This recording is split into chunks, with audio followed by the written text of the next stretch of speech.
What is going on, my beautiful people? And today we're back at the house, and today we're going to do a review of my new Lose Mach Crush Speed Stick and Speed Spool. I picked up this rod and reel combo at Dick's Sporting Goods sometime last week, and I'm going to tell you guys just a little bit about it. So as far as the rod is concerned, it is a 7-foot medium heavy with a fast action tip on it. The reason I wanted to get this rod is to do frog fishing, topwater, and jigging. And so I wanted a nice rod that could pull the fish out of cover, or that can, you know, get in the slack real fast if they hit that topwater frog, and I can catch up with them to set the hook. And this reel is a 10-bearing reel with a 7-5-1 gear ratio reel, so it'll pull them in real quick.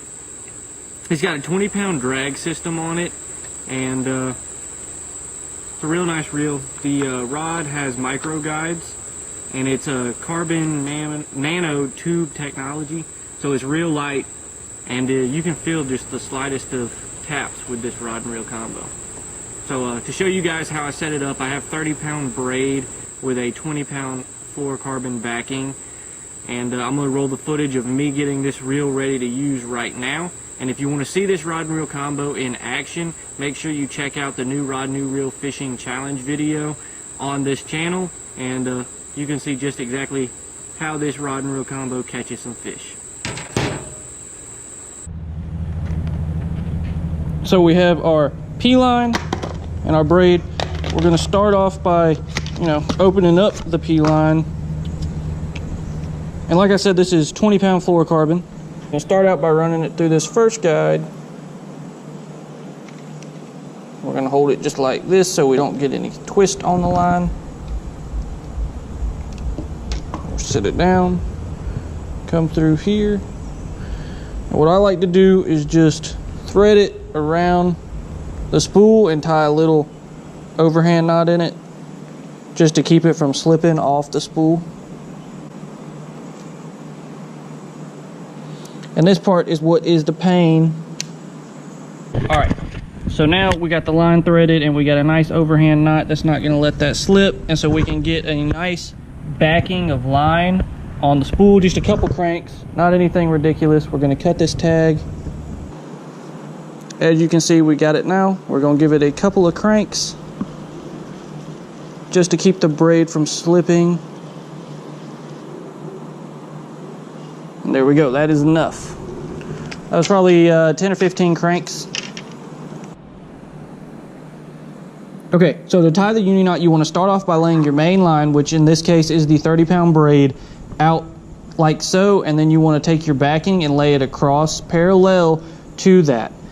And then to attach it, you want to start off by making a loop in your P-line, the backing line, just like so, and have that come across your main line. So you have the loop of your backing, and then you have your main line coming across like this, and then you want to take and run the tail end of this line around the backing and the main line.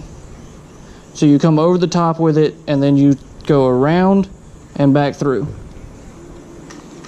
And a lot of people say that you want to do this for every pound of fish you're trying to catch, you want to do a loop for, but generally anywhere from 7 to 8 loops will be good.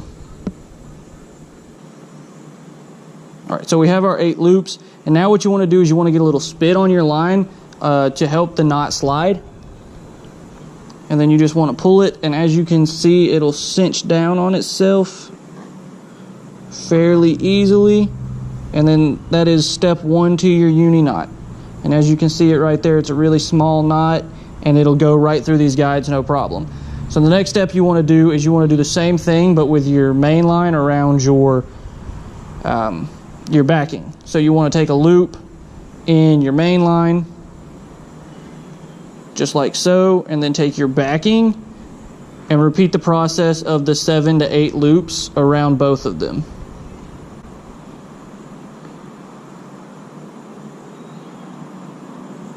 Again, the more times you go through, the stronger the knot's going to be and the bigger fish that it would be able to catch. But generally for like largemouth, which is my main focus, the 7 to 8, I've never had one break off. Especially this far on your backing, it doesn't really matter because it's not like a fish is going to pull out that much drag, hopefully. I mean, unless it's a real big one. And then in that case, I hope it does pull up to this knot. And then once again, you want to get a little spit on there to keep it nice and lubed up so everything slides good. And you want to pull it nice and tight, and it'll winch down. And so then you'll have something like this where you have your 2 uni knots. Mine ended up being a pretty decent way far apart. So then you want to grab the main line of each and then just pull them, and they will winch together and they'll fully tighten just like that. And as you can see, that's a decent knot. I mean, I'm giving it a good tug and nothing's happening. So next you want to cut off these tail ends, and your uni knot is complete, and you've backed your line and you've attached your rod and your main line to your backing. And that'll sit nice on the spool and go through the guides, no problem. And anytime I put a leader on braid, this is the same knot that I'll use, and it goes nice and neat together. I hope you guys were able to see that because this line is kind of tiny. If you weren't able to see it that well and have any more questions, leave a comment and subscribe, and I'll make another video using some bigger rope.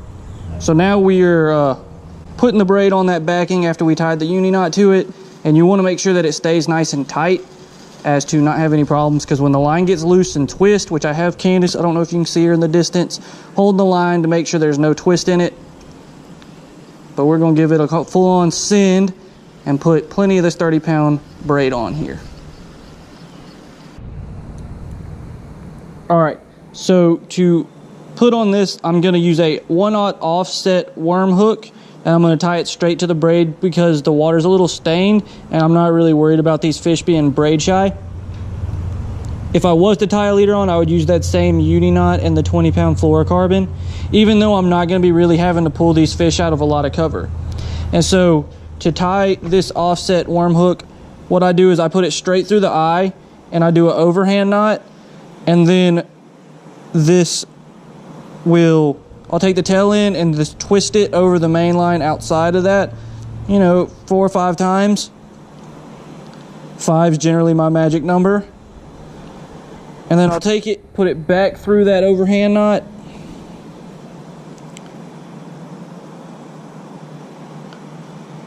I'm gonna get it back in frame where you guys can see. Put a little spit on it so it'll slide nice and easy.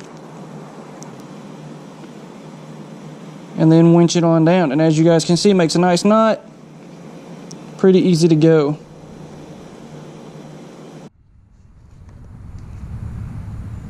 All right, we're making a change up to the Zoom green pumpkin finesse worm. See if we can't do a little bit better with this. And I think we're actually, no, I'm not gonna wacky rig it. I'm just gonna weightless Texas rig it to keep it weedless.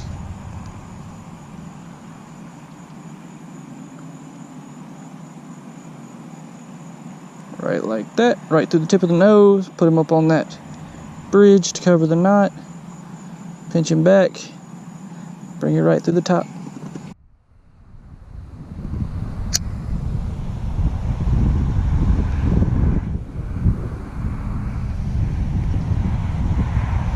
Up. Got one. How about that? Yep, all right, good, I'm recording. So with that right there, new rod, new reel challenge is complete.